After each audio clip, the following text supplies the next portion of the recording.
Today's subcommittee markup is an important one. We will consider two pieces of legislation that seek to enhance our national cybersecurity and critical infrastructure protection efforts, and we're doing it in a bipartisan fashion. As you mentioned, your bill, H.R. 2952, directs the Department of Homeland Security to develop a strategic plan for the overall direction of federal physical and cyber research and development efforts in furtherance of critical infrastructure protection. The bill also wisely seeks to leverage private sector capabilities through provisions to promote public-private consortiums and a technology clearinghouse for rapidly changing, proven technology solutions. Mr. Chairman, later I will be offering a narrow amendment that I believe will improve the bill. Should my amendment be adopted, I would ask that you add me as a co-sponsor of this legislation. I'm also pleased that today we are considering legislation I introduced to address fundamental cyber workforce challenges at the Department of Homeland Security, the lead federal civilian agency for cybersecurity. My bill, H.R. 3107, the Homeland Security Cybersecurity Boots on the Ground Act, does a number of things to help DHS identify its workforce needs and address them.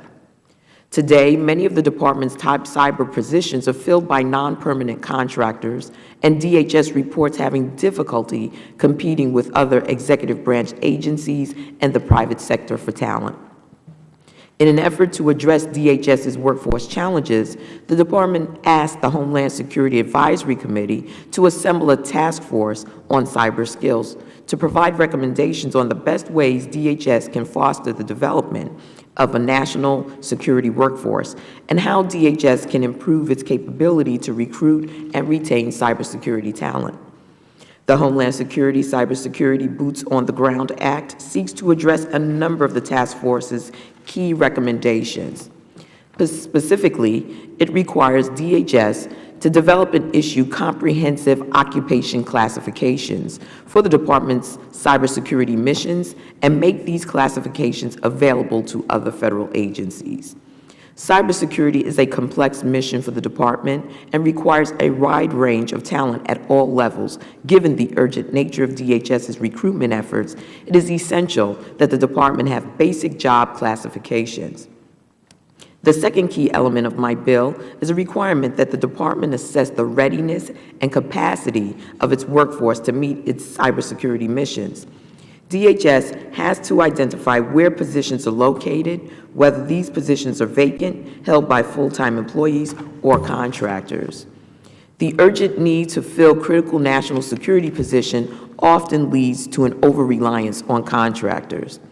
This workforce crisis can be blamed, at least in part, for creating conditions that allowed Edward Snowden and now Aaron Alexis to access federal information and sites.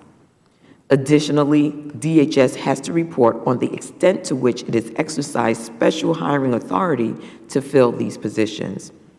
The third key element of my bill is the requirement that DHS have a workforce strategy to enhance readiness, capacity, training, recruitment, and retention of the department's cyber workforce. Finally, my bill tackles a key vulnerability associated with the reliance on contractors, the protection of classified information. Specifically, it requires DHS to establish a process to verify that cyber and IT contractors receive initial and recurrent security training to protect cybersecurity information maintained by the department. Before I close, I would just like to acknowledge that there's a lot of interest on our side of the aisle to make progress on these issues. I know that Mr. Keating has a particular interest in nuclear power plant security, and Mr. Horsford has shown great initiative with respect to cybersecurity workforce issues. In fact, he has a legislative proposal that I think complements what I've tried to accomplish with my bill. More broadly, on the issue of cybersecurity, I'd reiterate that Democrats stand ready to work in a bipartisan fashion to provide DHS with the authorities it needs to bolster the cybersecurity of critical infrastructure. In fact, my neighbor from New Jersey, Mr. Payne, has legislation that I would hope this subcommittee could consider at a later date that tackles a key area of concern, the smart grid. I urge the members of the subcommittee to support the bills we are considering today, and I look forward to continue to work with you, Mr. Chairman, on issues of importance to our critical infrastructure and cybersecurity. With that, Mr. Chairman, I yield back the balance of my time.